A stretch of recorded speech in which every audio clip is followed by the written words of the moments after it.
This is Julie Hogue with Vegetarians and Meat Lovers, the Split Table Recipes podcast about food and cooking and interviews.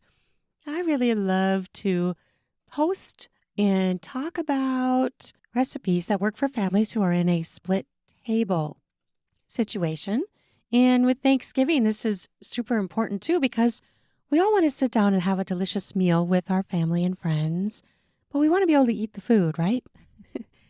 Me being a vegetarian, I do not eat the chicken. Chicken! Oh, blasphemy. I do not eat the turkey.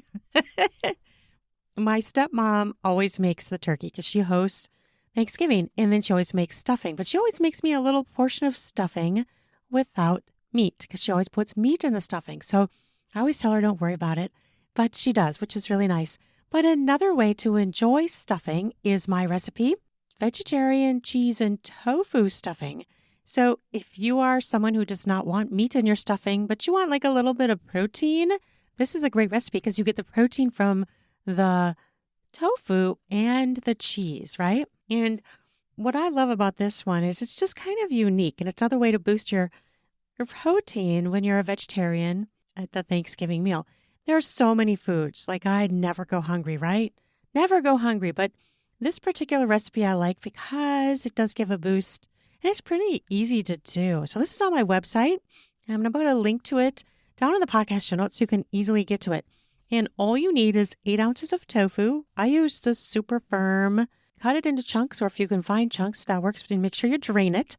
1 cup of cheddar cheese, mild cubed, about 1/4 by 1/2 inch square. About 1 cup slightly over full is kind of how I think of it. 1 tablespoon olive oil, 2 eggs, 1/4 cup Parmesan cheese, and 1 cup breadcrumbs, Italian style. So, of course, you're going to cut up that cheese, like I just said, into the 1/4 to 1/2 inch cubes and add it to a large bowl. Drain the tofu. You can chop it up into pieces. And then you're going to put that in the bowl with the cheese. Scramble 2 eggs with 1 tablespoon olive oil. Pour over the cheese and tofu chunks until well coated.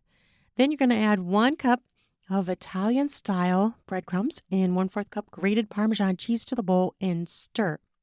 Then you're going to spray a cookie sheet pan with cooking spray. I usually use olive oil personally. Lay out the tofu and cheese chunks in a single layer across the pan. Cook in the oven at 375 degrees for about 20 minutes before removing. Immediately after the pan is taken out of the oven, scrape it. Scrape it all off the cookie sheet into a large bowl using a spatula. The cheese will be melted, obviously, and you want to make sure you get all that good cheese. So you want to use a spatula to scrape that up. And then stir and chop the cheese chunks as needed slightly with a spatula if they're like big globs of cheese and you want it broken up more. And then you serve it warm. That's it. I like this because of the cheese getting all melty and stuff, and it kind of gloms onto the breadcrumbs and stuff. It's really good. It's really good. So check that out if you want to have a stuffing recipe that is not with meat but has a little more protein. And this is my one I've been talking about over the past few episodes, a small batch, easy, fast, savory beans. This would be a great addition to a Thanksgiving meal as well, but it's a great one because I get beans, my family gets beans, and they get bacon because I add bacon to their portion. It's so good. It's really quite good. And I love those big vats of beans that you get when you go to like potlucks or parties, holiday gatherings. But I kind of wanted that same flavor in a small batch. So I developed this recipe. It's super easy. Super easy. You take 1 pound, 12 ounces, Bush's Best vegetarian baked beans, 1/4 cup ketchup, 1/8 cup wet mustard, 1 tablespoon packed brown sugar, and about 4 to 6 slices of bacon. The thick sliced is usually what I use. You can use whatever you want, but it works well. You combine all of that except for the bacon. Now, I usually cook the bacon and put that separate. I usually do it in the oven, lay them single file about 400 degrees, about 20-25 minutes until it looks like it's done and crispy and crumbleable. That's not really a word, but I just used it. So you're going to combine the baked beans, the ketchup, the wet mustard, and the brown sugar together. And then you're going to heat it on the stovetop for about 20 minutes on medium.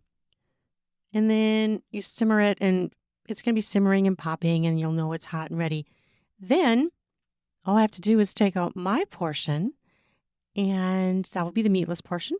And then I will crumble the cooked bacon into the remainder of the beans that I'm going to serve to the meat eaters at my table. So it's very good. And don't forget, if you want to save some for yourself for leftovers, make sure you take a little bit out for that too. But then very easy and quick, you have easy, fast, savory beans. So easy. Half vegetarian, half meat, or whatever kind of combo you want. 1/4 and 3/4, half and half. Or if y'all like meat, add it to the whole thing. Y'all don't want meat?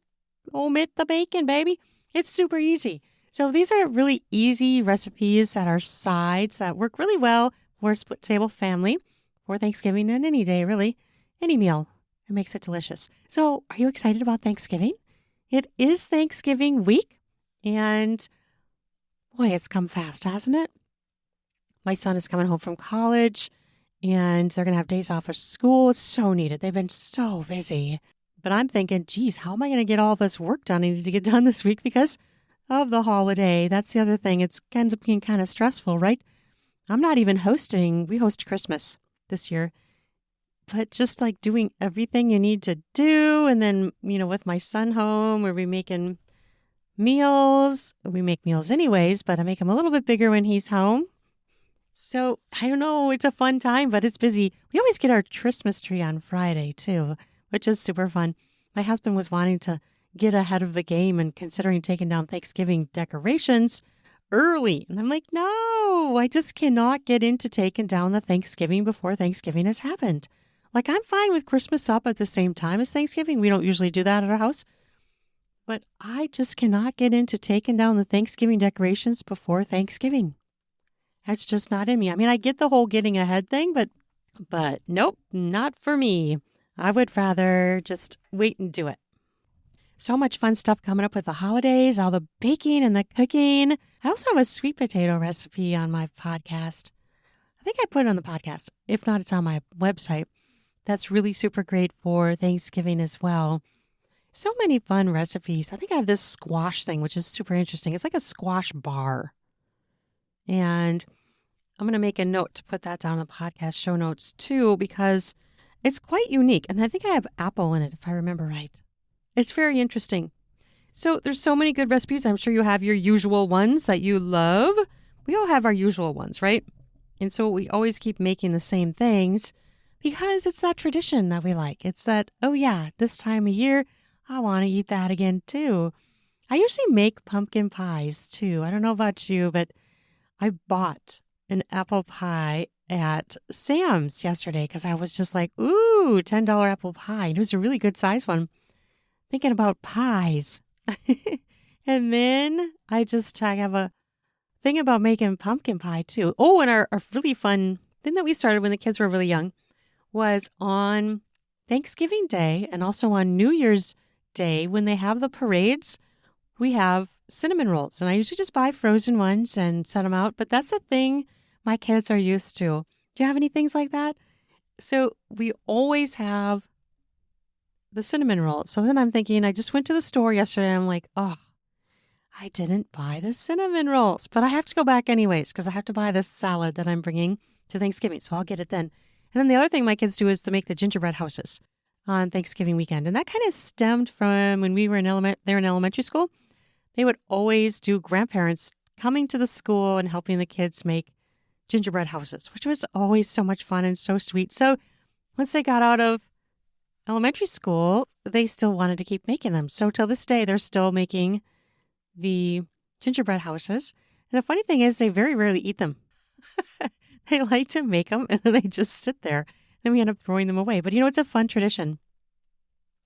I'm making an unusual salad this year. I had a pool party, I think it was just last summer, where a friend of mine brought this salad and I thought it was so fascinating. And I'm going to try to think of how I want to do it, maybe make a little recipe out of it. But it was really cool. So she had this like long platter and then she had strips of different things for the salad in that platter so that people could take a tongs and pick and choose along that platter which things they want. So she had things like the butter lettuce, Kalamata olives. I think she had tomatoes, some kind of cheese, maybe like feta or something. And I'm trying to remember what else she had. Maybe what I would like to do is maybe do some cucumbers. But it's a super cool idea to like customize your salad. And then she had a bottle of Italian dressing on the side. So I'm going to do some sort of form of that, and I'll come back and report to you and see how it turned out. I'm thinking I want to do the butter lettuce, some kind of maybe Mediterranean flavored feta cheese, maybe the Kalamata olives. I'm not really a fan of them, but other people I know like them. I like black olive. No, not black olives. What am I saying? I like green olives. Green olives are my jam, but I'm not like a giant fan of them on salad. I like the idea of chopped up cucumber, and I got those, those like multicolored little tomatoes. Those are so good. I love those. So I'm going to put that on there too. And then I think I'll get Italian dressing. I just love the idea. And it looked really cool the way she had it laid out. It was just really like attractive looking to have these strips of different things down the platter. So then I'm thinking, I hope the platter I have works, because you need like this long rectangular platter for this kind of a thing. And you could customize it however you want and make it look how you want. You could do different lettuces. You could do like a strip of romaine and a strip of butter lettuce. There's so many different things. Onion. And then the pepperoncini. That's what I was going to do, was have a strip of pepperoncini peppers too. Oh, that sounds so good. I'm so excited.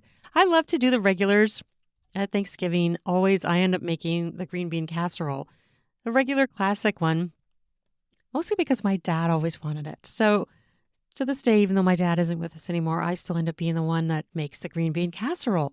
My kids hate it. So I bring salad and fruit too, because they do not like they don't know. They just don't like something about the green bean casserole. They don't like it. I actually like it, but they usually don't eat it. But everybody else does. Just not kids so much as far as I can see. But, maybe I didn't eat that when I was a kid either. Who knows? But I'm excited about Thanksgiving, and I hope you have a wonderful Thanksgiving. If you want some advice too, you can look back at my episode that was about Thanksgiving with Tara Teaspoon. That was about a year ago, if I remember right. I'm going to look up on my little handy dandy app for my podcast and see if I can get the exact date of when that was. Oh, it's being a stinky, stinky little thing. It doesn't want to cooperate with me. Isn't that just right? Anyway, it was about a year ago, and it was Tara Teaspoon. She's someone who actually worked for Martha Stewart, of all people. And she said that was before she went to jail. Pretty crazy, right? Anyway, it was a really interesting, fun conversation, and she had an interesting way to make her turkey. And I think she did it in like pieces, if I remember right. Very unusual way. So check her out. She's one of those people that's just really out there and vocal and has great ideas about food and cooking. So check that out. And I wish you a wonderful Thanksgiving. I'm very thankful for all of you. I'm getting more and more listens to my podcast all the time, which is wonderful. Thank you so much for listening. And I hope you have an amazing, wonderful, beautiful, grateful Thanksgiving with your family. Take care. And until next time, maybe we'll do a holiday one next time, right? Because, hey, it's going to be holidays. We're launching into the holidays. So probably be in December when that one comes out, and some sort of holiday yummy yum thing. All right. You take care. Have an amazing day. Bye-bye.